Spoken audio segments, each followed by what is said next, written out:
vous ai fait une petite revue de livres intéressants. Le premier, Ces mères qui ne savent pas aimer, de Suzanne Forward. Suzanne Forward, c'est une psychothérapeute américaine de renom, bien connue, qui a eu pas mal de succès. Là, c'est aux éditions Poche Marabout. Et en fait, qu'elle soit abusive, étouffante, enfin, elle décrit vraiment tous les profils de mères abusives, justement. Et pour justement mieux les connaître et pour mieux guérir. Les identifier et pouvoir s'en protéger. Voilà, hein, mieux soigner ses blessures d'enfance. Et elle a elle-même éprouvé des techniques, des petits exercices, des petites choses à faire à la maison, justement, quand on a été victime comme ça d'une mère toxique. Par exemple Par exemple, alors, il y a un exercice là que j'ai trouvé très intéressant qui s'appelle la liste des mensonges et vérités. C'est-à-dire qu'on fait 2 colonnes, on le voit ici, on a des colonnes mensonges, vérités. Et ce sont des phrases qu'on a pu entendre à longueur de journée, tout le temps, mais des fois plusieurs fois par jour même, qu'on cite et qu'on note. On a entendu « tu es égoïste » par exemple. Et en face, on met les vérités, qui sont les vérités qui nous sont propres. Et on m'a dit que j'étais égoïste. Non, moi je me trouve plutôt généreuse, altruiste, enfin généreuse quand on est une fille, parce que ça étudie beaucoup les relations, surtout mère-fille, ce bouquin. Je suis généreuse, altruiste et bienveillante envers les autres. Autre exemple de reproche. Autre exemple de reproche. Dans le même exemple. Oui. Voilà. On me dit, tu seras toujours ma petite fille, hein, tu seras toujours à moi. Ben non, je suis un adulte avec ma vie propre. Je choisis ma liberté. Je n'ai pas envie d'être étouffé. D'accord. Il y a des exemples qui vont peut-être résonner à l'histoire de Pascal, à qui on a pu dire peut-être, je sais pas, tu ne sais rien faire correctement.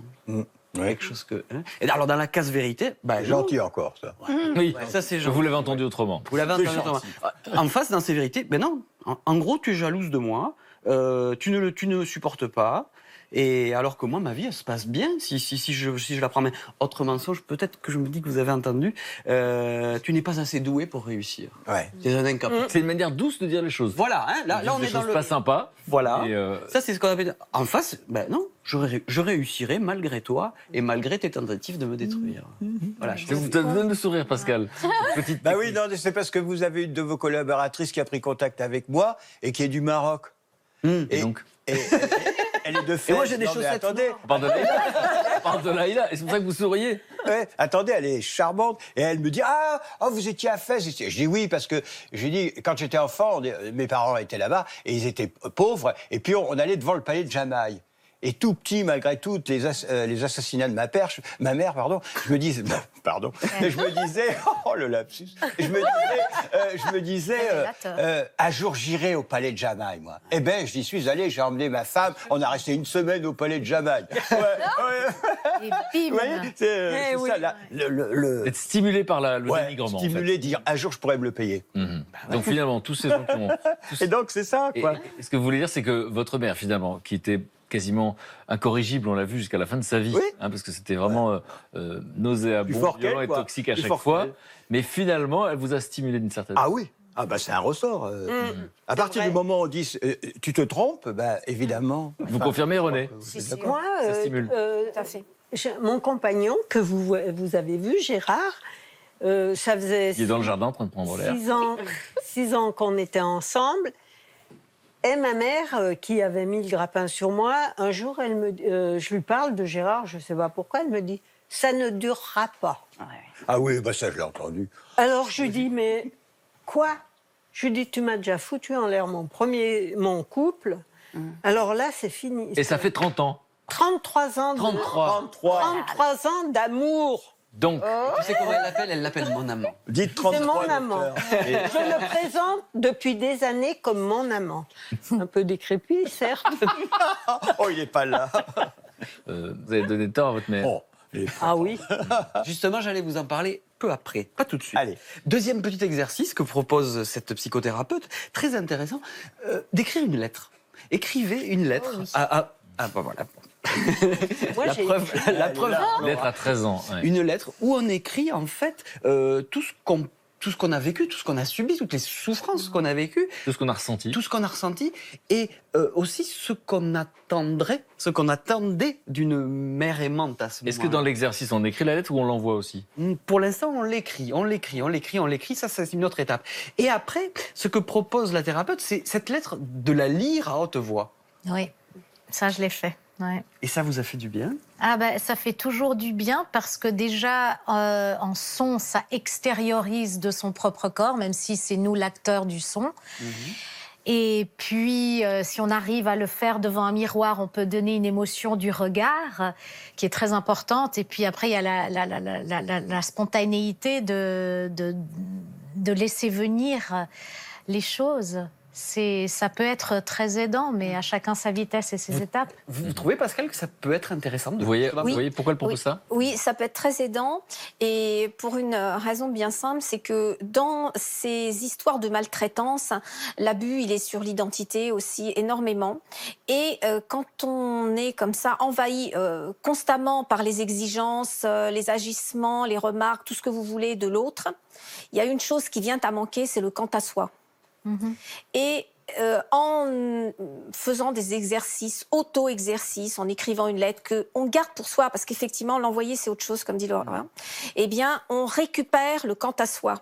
Et ça, c'est précieux. C'est précieux comme jamais. Un synonyme de quant à soi, pour être sûr que je comprends. Eh bien, ça veut dire je pense quelque chose que je ne dis pas et ce n'est pas ce que tu penses et que tu m'obliges à penser. Ouh, ça c'est bien dit.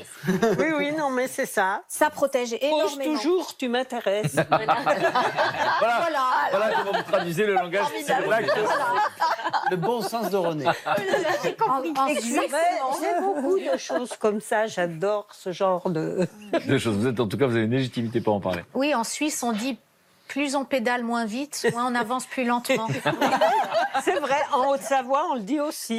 Vous êtes voisins. Et on est voisins. Et à la fin, ça veut dire que toujours tu m'intéresses. Alors, donc, Mais allez.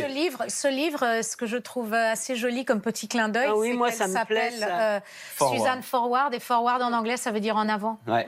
Deuxième ouvrage, la relation mère-fille, 3 clés de l'apaisement. Voilà. Patricia Delahaye, qui est psychosociologue de formation, Les et qui clés, est oui. coach de vie, aujourd'hui est conférencière. En fait, elle a recueilli une centaine de témoignages de mères et de filles, et elle s'est rendue compte que dans cette relation amoureuse, enfin dans cette relation en tout cas tissée, eh bien, nos mères nous façonnent. Enfin, façonne en tout cas, je suis un garçon, ça ne nous aura pas échappé, mais façonne en tout cas la relation mère-fille. Et ça va, c'est tout bête, hein, ça va de la façon dont on va plier le linge et l'étendre, par exemple. Étendre le linge, plier les draps. Hein. Ouais, nous ont transmis ça. C'est vrai, c'est vrai. Dire, Brigitte, tu plies les draps comme ta mère? Comme ta mère, t'as appris. Ah non, moi mieux. Les non, moi torchons, mieux. les torchons, Moi, il il faut fait que ce exactement soit le moment. clean. J'ai besoin. Nos mères sont des En tout cas, modèles. il y a une forme de conditionnement inconscient, même sur des petits détails comme Mais ça. oui, par exemple, se maquiller. Il y a des mères qui vous apprennent on peut avoir plaisir à se maquiller, d'autres qui vont vous dire que c'est une perte de temps et que ça ne sert à rien. On sonne à la porte alors que c'est pas prévu. Il y a des mères qui vont être mon Dieu, qu'est-ce qui c'est? D'autres qui vont dire ah tiens, qui c'est? Ça me fait plaisir. Tu comprends ce que je veux dire? Il y a toute cette façon de... Bien sûr, je comprends. Non, mais effectivement, donc c'est des petits détails de la vie quotidienne. Voilà. Donc, elle propose en fait 3 clés d'apaisement qui passent par la comprendre comment est tissée la relation avec sa maman, s'ajuster, c'est-à-dire toutes les façons qu'on va avoir d'avoir des petits compromis, de se dire non, des limites, ça je fais pas avec toi, voilà. Et enfin, aimer, parce que quand on est victime d'une mère toxique ou quand on est victime de qui que ce soit ou de quoi que ce soit, très souvent on est coupable, n'est-ce pas, Pascal? Eh bien, de se sortir de cette culpabilité et d'apprendre à s'aimer soi-même. Voilà. Mais on l'aime, quand on l'aime, sans... Moi, ma mère, je l'aimais sans condition. Et j'allais dans tout ce qu'elle voulait. Bah, forcément. Non, je pense que vous aimiez la mère que vous imaginiez non. qu'elle soit. Oui, mais elle m'a eu jusqu'au trognon. Eh bien, vous faites Ça s'appelle une punchline de René. Eh bien, vous faites écho à mon 3e ouvrage. Voyons. Elle est formidable. Elle a le sens de la transition, René. Alors, Vous venez tous les jours. Mais je vais vous la couper, la transition, parce que le contraire de vous. Moi, à 10 ans, j'étais en pension. Et il y a des parents qui ont un accident de voiture. Un de mes copains perd ses parents, quoi. Il devient orphelin. Mais je l'enviais. Vous vous rendez compte? Mais je comprends ce que vous dites, mais avec terrible, quoi. du recul. Quelquefois, j'avais demandé à ma grand-mère si j'étais de l'assistance publique. C'était pas pour rien. bien sûr. C'est parce que je sentais bien que du côté de ma mère. Et pourtant, je devais avoir 6 ans quand j'ai posé la question. C'est horrible. Le 3e livre. Dernier ouvrage, Guérir de sa mère, de Brigitte Alain Oh, Dupré. Vous la connaissez? Non, c'est le titre. Non, c'est le titre qui vous inspire. Oui. J'ai guéri. Psychanalyste. Psychanalyste, oui, et psychologue clinicienne. Vous la connaissez, Pascal. Donc là, c'est quand même une invitation, ce bouquin, un peu plus ardu que les précédents, une invitation vraiment à pousser la porte d'un cabinet de psychanalyste. Voilà. Et c'est pas pour qui ce n'est pas forcément évident, eh bien, elle donne tout un tas de témoignages et de questionnements. C'est-à-dire, on se pose plein de questions. Et une question qui m'a intéressé, surtout par rapport à votre témoignage, qui est comment réussir une vie amoureuse quand on a une maman qui est un petit peu toxique. Et alors là, il y a un exemple très intéressant qui est celui de Sabina, qui est une dame qui a vraiment tout réussi dans la vie, qui même déjà adolescente se disait je ne vais pas avoir un amoureux au lycée parce que ça pourrait faire chuter mes résultats scolaires. Et les parents ne démentent pas, effectivement. Oui, ils auraient pensé pareil. Et à partir du moment où elle a déjà 30 ans, une situation super dans une multinationale où elle travaille dans la finance, et elle cherche un compagnon, mais elle n'en trouve pas. Et alors qu'elle est très belle et très bien. Et alors elle parle du compagnon rêvé comme d'un profil idéal pour le poste, comme on dit, le poste dans l'entreprise. Elle dit, lapsus qui la fait rire. Et elle dit, et dans sa relation très fusionnelle avec sa mère, où elle attend des réponses, elle dit, j'ai l'impression que ma mère a besoin de moi, elle a besoin que je ne la laisse pas tomber. Elle aura toujours besoin de moi. Et moi, j'ai besoin qu'elle ait besoin de moi. Et on voit toute la perversité. Et je comprends mieux maintenant ce que raconte Renée, qui s'occupait d'elle longtemps, alors qu'elle était un peu toxique, vu les exemples que vous avez racontés. Et donc, vous aviez besoin qu'elle ait besoin de vous.